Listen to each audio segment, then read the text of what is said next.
Hi everybody, I wanted to, before I started my talk, I wanted to show some things I'm working on. Someone, actually Shahastra, one of our friends, gave me this black paper, and I have just been doodling on the entire page. The goal is to fill the entire page. It's with gel pens, and I'm finding it very exciting to work with gel pens on black paper. And then I just recently started a canvas painting, my very first one. That's just the background etch. Oh, actually looks really cool, and I don't know what I'm going to do with it, but I've never worked on canvas in my life, so it's kind of overwhelming and exciting to do that. There's Bunny, and there's Mimi.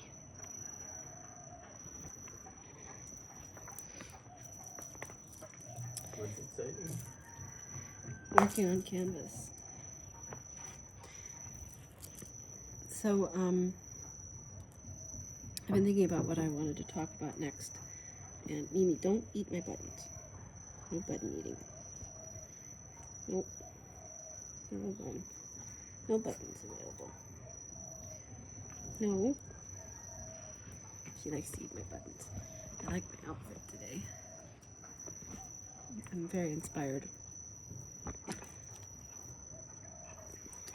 So the thing I thought about wanting to talk about is how I've never really thought a lot about how we are perceived. Bless you. Never really thought about, I don't think a lot about how Thoth and I are perceived by others. But in the last little while, I've been thinking about it a lot, and thinking about how we are. It's just something I've never really thought about, and I think that that's why I'm able to be so confident in my selfness. And in the past on the channel, we've had some people attack us for being so unusual, claiming that we're pretending to be weird just for attention, or that we're fake or something, and or that we're crazy, or that we must be on a lot of drugs or something like that. And I've noticed as both of us have been sharing more online. No buttons. No Mimi.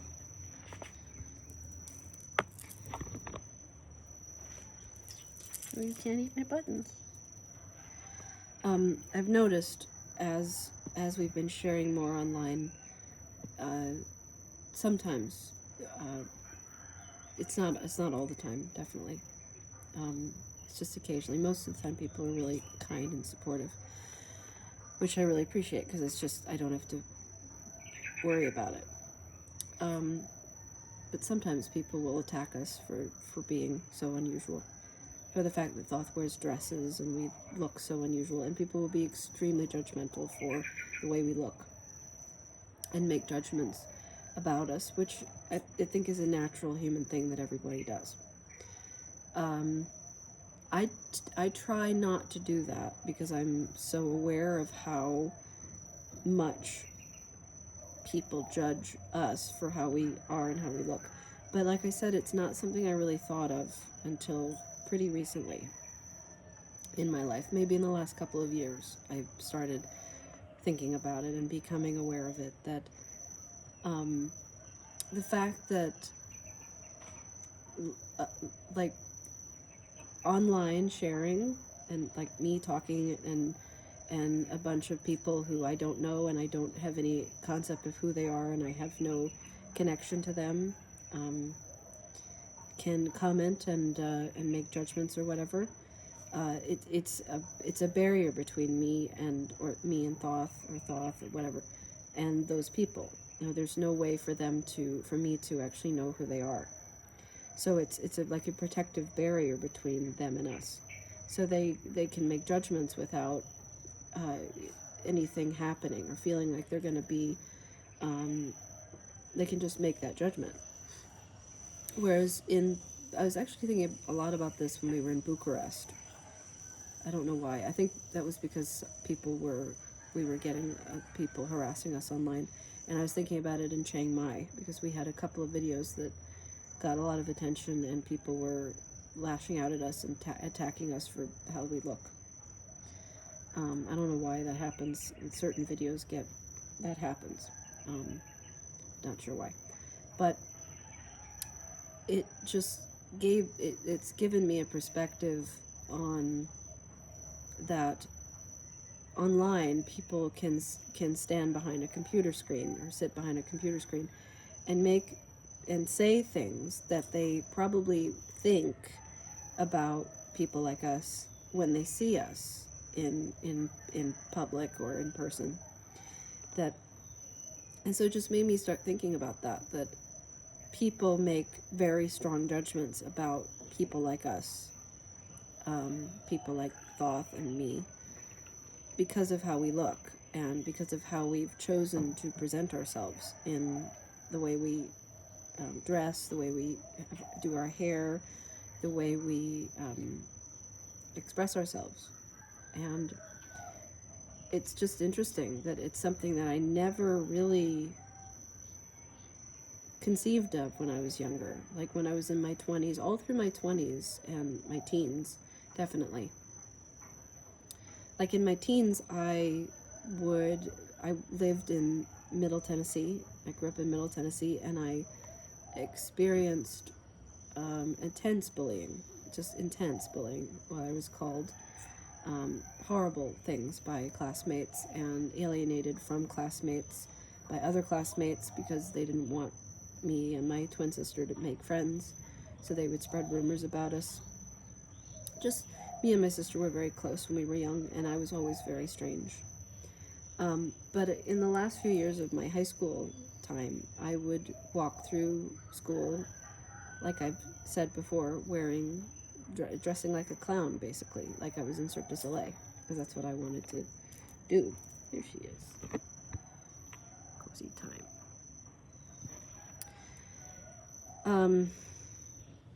But I was listening to operas and Cirque du Soleil and Steely Dan, listening to my music and drawing and in my own little world and looking at librettos of operas. And I don't think I ever once conceived of how anyone else perceived me. Now that I'm older, I can be aware that I was a very strange little freaky girl, and I've always been that. And I don't know why I've always been that way. Nice little one. She sits next to me, it's so sweet. But I have always been this way. But it's just a strange thing to think of, is that I never really thought of how other people were perceiving me.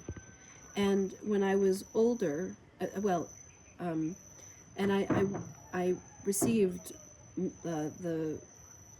in senior yearbook, I was most individualistic. That was what the title that I won, which completely shocked me. I remember hearing on the loudspeaker them reading out, all these things that, most talented, most likely to succeed, blah, blah, blah, best at sports, da, da, da. And I remember being disappointed that I didn't win most talented.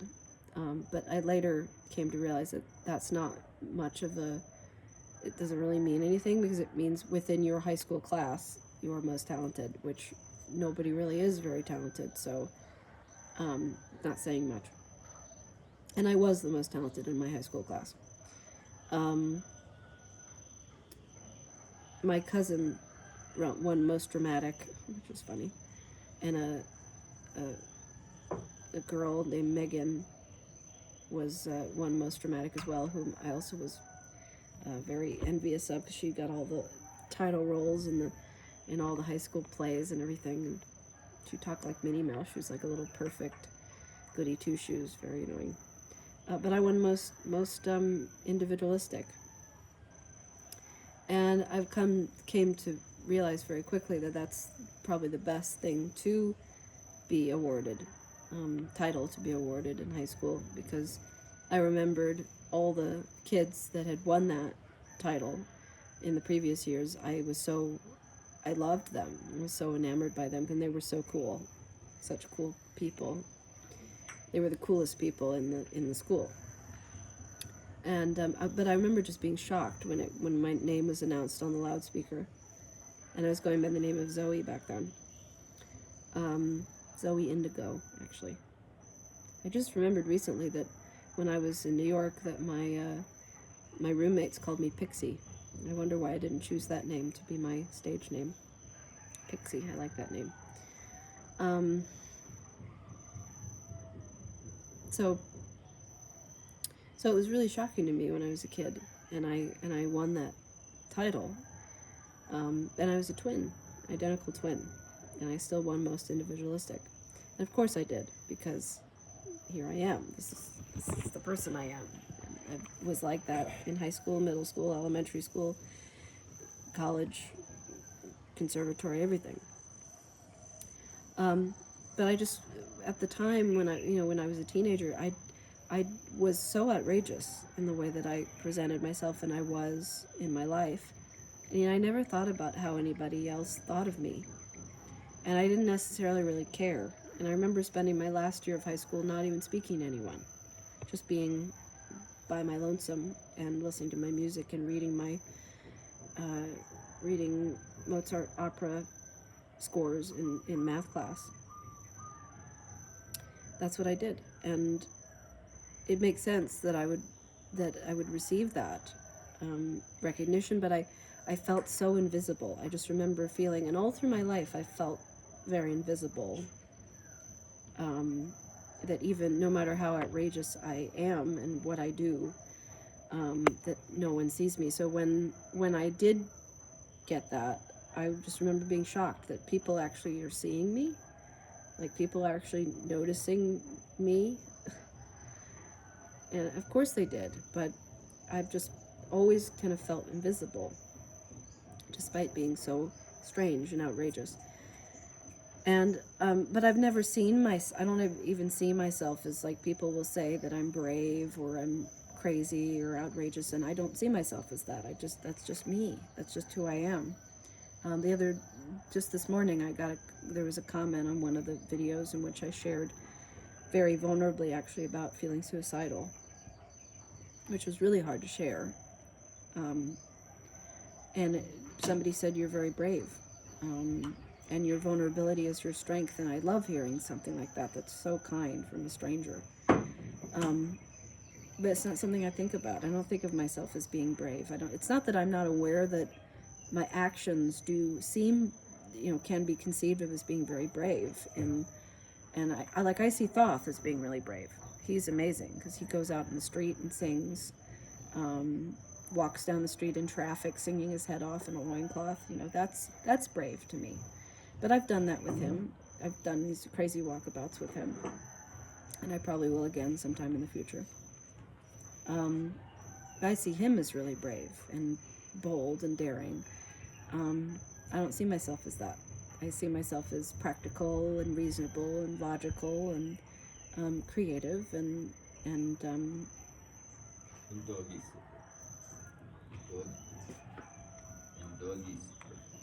hooey and doggy sitter, yes. And a good doggy mommy and a good, wonderful wife to my husband, and tried and true, devoted being, who's devoted to my art and my love and living the way I want to live and doing what I want to do. But I don't see that as brave. I just see that as, that's just what I do. And that's what I've always done. Another idea is that, people have made judgments about, like, thinking that we must do a lot of drugs or we must be just crazy people. And I've never done any drugs. got high once accidentally, actually, when we were in Puerto Vallarta. It was an amazing experience that I'll probably tell in another video. But it was by accident. I took a marijuana gummy, and I didn't know it was going to make me high, and I just got totally, like, high. Like, it was just insane. It was like, oops, if I had known that that's what it was going to do to me, and it's not supposed to do that to you. I think it's just I have that in me. And also, like, maybe when people see my art, they might go, oh, she must do a lot of drugs when she makes art like that. Because my art's very trippy. Very, very, like what I was seeing when I was high. That, you know, seeing lots of bright colors and floating things and unicorns and aliens and dragons and all, you know, it's what you kind of see when you're high. And I didn't like the experience at all. It was very scary to me. Made me feel very vulnerable, and I did not like being out of control of my own body. That made me feel really scared. And the reason why I don't do drugs, and I've never drank anything in my life. Also, I've never been drunk. I've never drank anything. And I know people might perceive that, like, we might be major partiers, because I mean, look at us. Look at us. Look at me. It's like 9 o'clock in the morning, and I'm dressed like I'm going to a party or something. This is just the way I dress. This is just the way he dresses. We do it for our own joy more than anything else. It's a creative act. And I don't want to party. I have no desire to party. I've never partied, ever. I've never drank, ever.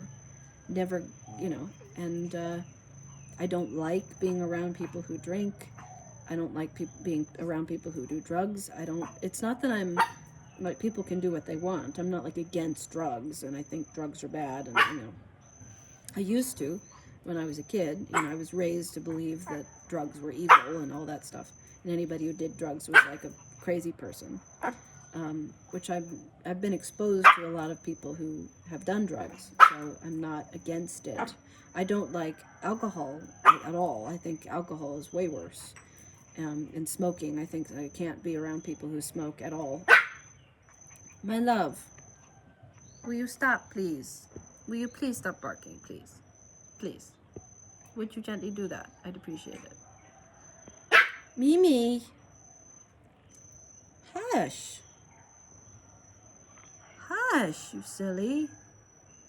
That is so silly to do. Hush. Come here. Come here. Come on. Hang out with me. So no drugs, no drinking, no smoking. And Thoth doesn't either. He's pure now. He kind of purified himself last year. He decided that he didn't want to drink or smoke or do anything anymore, which is amazing.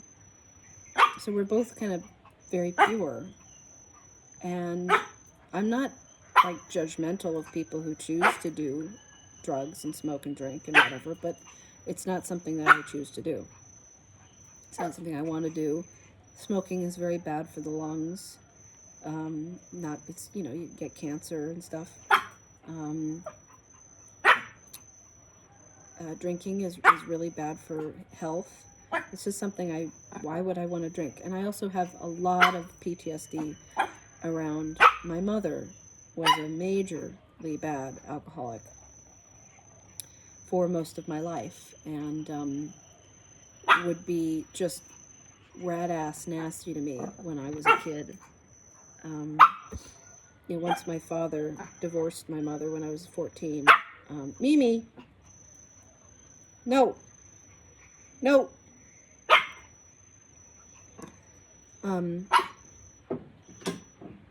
She kind of basically turned on me and my sister and became that kind of bitchy, horrible alcoholic to both of us instead of to my dad. So she was like that until her dying day. It basically killed her. She drank herself and smoked herself to death, which is horrible. And both me and my sister will never do drugs or smoke or drink or anything because of my mom. So my mom taught us, like, how not to be. you know. And she did, like I explained before, she did hundreds of hits of LSD, which is kind of why I feel like I have this trippy art style and all of that. And maybe a little bit of why I am the way I am. Even though she didn't do any of that while I was in the womb. I don't think. I mean, you never know.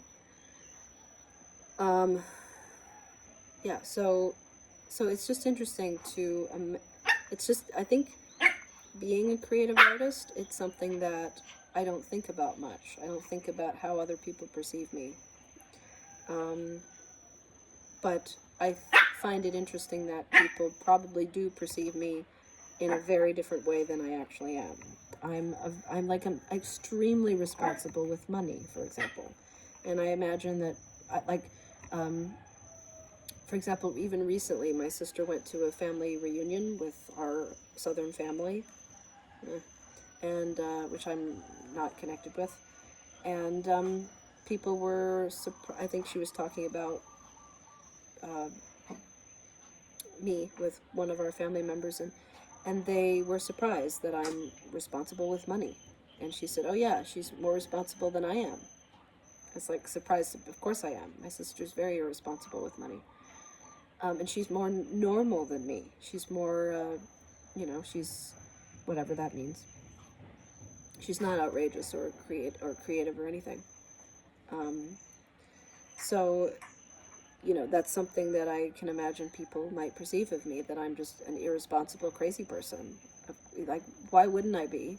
If I'm an artist and I've never had a job, I've never worked for anyone else, never had to go into work, never done a 9-to-5, I've always found a way to survive independently doing what I want to do. And I'm very lucky, but that's because I've been stubborn and refused to do what people tell me to do. So I find that interesting, and that's true for all unusual people.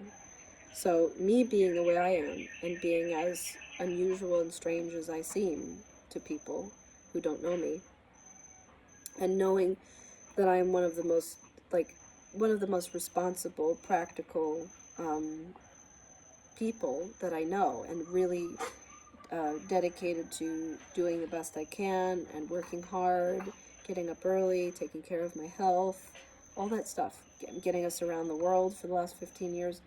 That's my thing.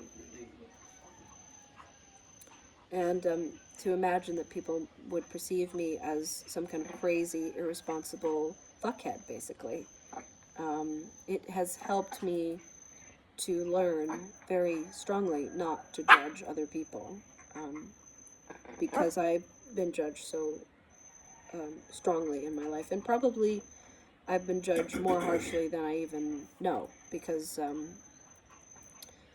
the judgments that have been flung at me, probably the harshest judgments that have been flung at me, I will never hear and never know of, which I'm glad. But, like, for example, there was a moment at the Angel Tunnel when some guy was in our audience and was probably just really envious or disturbed, just didn't understand what was going on when we were playing, and we had a really big audience, and we heard from a friend later that he had been going through our audience and saying, if you really knew what they were doing, you wouldn't be watching them. And it really pissed me off. And anyone online who will say things that is anything other than that we're noble beings doing the best we can and trying to make something beautiful in this world, or that anybody saying that we're fake or that we're ingenuine or anything like that, because the rest of the world is fake and false, and so people will lump us into that kind of category because they don't know us.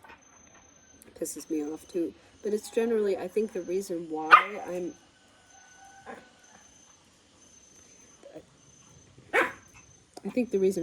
able to be the way I am, and the way I've always been able to be myself, is because I don't think about how other people might perceive me, and how, like, me shaving my head and shaving my eyebrows and wearing colorful, creative clothing and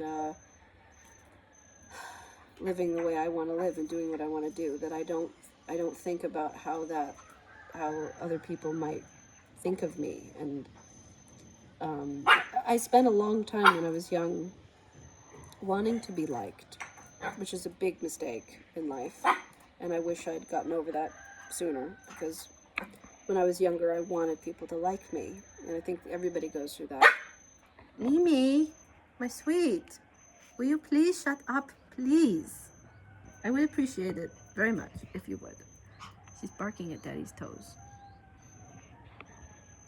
Shh, come here, come here, come here. Calm down, calm down. There you go. There you go. You're so spoiled. She's such a spoiled brat.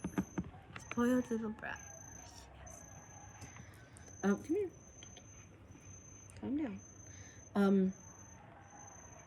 Yeah, that thing of needing to be liked and wanting people to like you is like poison. It's such a mistake to wish, wanting people to understand me. That's something that I also struggled with a lot when I was younger, is feeling so misunderstood, and I still feel misunderstood. And then a part way, that's why I make these videos, is to express myself and people understand from my vantage point who I am, from my own words and my own thoughts and feelings. But yeah, for a long time I wanted to be liked, and I was afraid to seem too outrageous in performance in public, because I was afraid people would think we were nuts and wouldn't give us money, or that people wouldn't like us and wouldn't hire us for gigs and stuff. But that's a part of like needing money, that a lot of people will squish themselves down. I mean, everybody does. Everybody squashes their personality and squashes their own